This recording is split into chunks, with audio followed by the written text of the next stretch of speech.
रामकृष्ण हरी माऊली. तर आज गुरुपौर्णिमा आहे. सर्वप्रथम गुरुपौर्णिमेच्या तुम्हा सर्वांना खूप खूप शुभेच्छा. तर आपल्या आयुष्यातले पहिले गुरु कोण असतील तर आपले आईवडील आहेत. दुसरे गुरु आपले शिक्षक. आपण शाळेत जातो, शिक्षण घेतो, ते आपले शिक्षक जे असतात ते आपले दुसरे गुरु झाले. तिसरे गुरु म्हणजे आपले आध्यात्मिक गुरु, की ते आपल्याला योग्य मार्ग दाखवतात. जर आपण आपल्या आयुष्यात भरकटत असू, कुठे आपला चुकीच्या मार्गावर आपण जात असू, तर ते आपल्याला योग्य मार्गदर्शन करून आपल्याला योग्य मार्गावर नेण्यासाठी ते आपल्याला मदत करतात.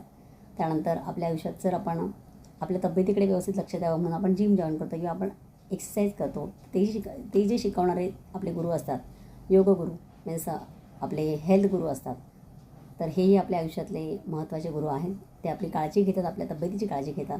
तर अशा सर्व गुरूंना माझे शतशः प्रणाम.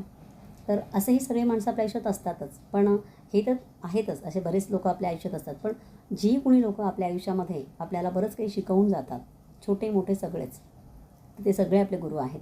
ते आपल्या मांडण्यावर असतात. म्हणजे बघा ना, कधी कधी आपण आयुष्यामध्ये आपल्या आयुष्यात सराउंडिंगमध्ये जी माणसं असतात, नातेवाईक असू देत, कुणी असू देत, मित्रमैत्रिणी कुणी असू देत, तर आपण त्यांच्याशी चांगलं वागतो. तरी कालांतराने असं होतं की आपण त्यांच्या आयुष्यात असतो, ते आपल्या आयुष्यात असतात, पण काही कालांतराने काही कारणास्तव ते आपल्यापासून लांब जातात किंवा कोणी दुसरे त्यांच्या आयुष्यात आल्यामुळे ते आपल्यापासून दुरावतात.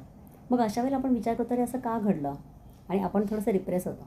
पण नाही, ती माणसं आपल्या आयुष्यात पाठवलेली असतात देवाने आपल्याला काहीतरी शिकवण्यासाठी, की माणसं कशी ओळखायची आणि माणसं आयुष्यात कशी असू शकतात हे आपल्याला शिकवण्यासाठी ती माणसं आपल्या आयुष्यात आलेली असतात. तर त्यातनं आपण धडा घ्यायचा आहे की अशीही माणसं आपल्या आयुष्यात असतात आणि माणसं ओळखणं शिकवण्यासाठीच ती माणसं आपल्या आयुष्यात आलेली असतात. त्यानंतर बघा ना, काही माणसं आपल्या आयुष्यात अशी असतात ना, की ते आपली निंदा करतात आपल्या मागे किंवा आपल्याबद्दल वाईट साईड बोलतात किंवा त्यांना आपलं चांगलं देखवतच नाही, तर आणि आपली प्रगती त्यांना देखवत नाही. तर कसं असतं ना, की अशी माणसं आपल्या आयुष्यात कशासाठी येतात माहिती आहे? तर अशा माणसांना आणि आपल्याकडनं हे असतं की नाही, हा हे करूच शकत नाही किंवा ही व्यक्ती. तर काही अशी माणसं असतात ना, की त्यांना असं वाटत असतं की आपण आयुष्यात काहीच करू शकत नाही किंवा अरे ही व्यक्ती काय करणार, हे काहीच नाही करू शकत. पण अशा व्यक्ती आपल्या आयुष्यामध्ये येतात ना, तेव्हा आपण असा विचार करतो ना, ह्यांना आपल्याला करून दाखवायचंच आहे, आपल्याला आपल्या आयुष्यात काहीतरी कर्तृत्व करायचंच आहे, आणि त्यासाठी आपण अगदी खंबीरपणे उभं राहतो आणि आपल्या यशाच्या मार्गावर आपण आणखी यश हे करण्याचा कमवण्याचा प्रयत्न करतो. मीन्स आपण आणखी प्रोग्रेस करण्याचा प्रयत्न करतो ह्या लोकांसाठी, की हां, ह्यांनी मला असं बोललं म्हणजे मला हे करून दाखवायचंच आहे. म्हणजे ही लोकं जी निंदा करणारी आहेत, जी तुमच्याबद्दल वाईट विचार करणारे आहेत, तर तेही आपले एक प्रकारे गुरुच आहेत. कारण त्यांच्यामुळे आपण शिकतो की आपल्याला काहीतरी करायचं आहे. त्यांच्यामुळे आपण स्वतः एकदम सक्षम होतो आणि स्ट्रॉंग होतो की नाही, मला हे करून दाखवायचंच आहे.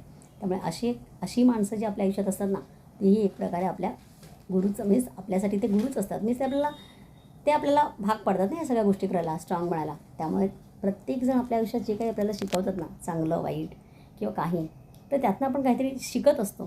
तर ती प्रत्येक व्यक्ती आहे ना, ती आपल्या आयुष्यामध्ये आपल्यासाठी गुरुस्थानी आपण जर मांडलं ना, तर तुम्ही नक्की पॉझिटिव्हली तुमच्या आयुष्याचा विचार करा आणि नक्की प्रगती करा. त्यामुळे निगेटिव्ह पाहण्यापेक्षा एखाद्या गोष्टीमध्ये तुम्ही पॉझिटिव्हली बघा, की हे माझ्या आयुष्यात का घडलं होतं आणि ही व्यक्ती माझ्या आयुष्यात का आली होती आणि का गेली. तर ती व्यक्ती तुमच्या आयुष्यात काहीतरी तुम्हाला शिकवण्यासाठी आली होती. बरे निगेटिव्ह वागून किंवा पॉझिटिव्ह वागून, पण ती तुम्हाला काहीतरी शिकवून गेली. त्यामुळे प्रत्येक ती व्यक्ती जी आपल्याला आयुष्यात बरंच काही शिकवून जाते, ते आपल्यासाठी गुरु असते आपला. त्यांना गुरुस्थानी म्हणा आणि आयुष्यात पुढे जा. बघा, आयुष्य खूप सुखकर होऊन जाईल तुमचं. रामकृष्ण हरी.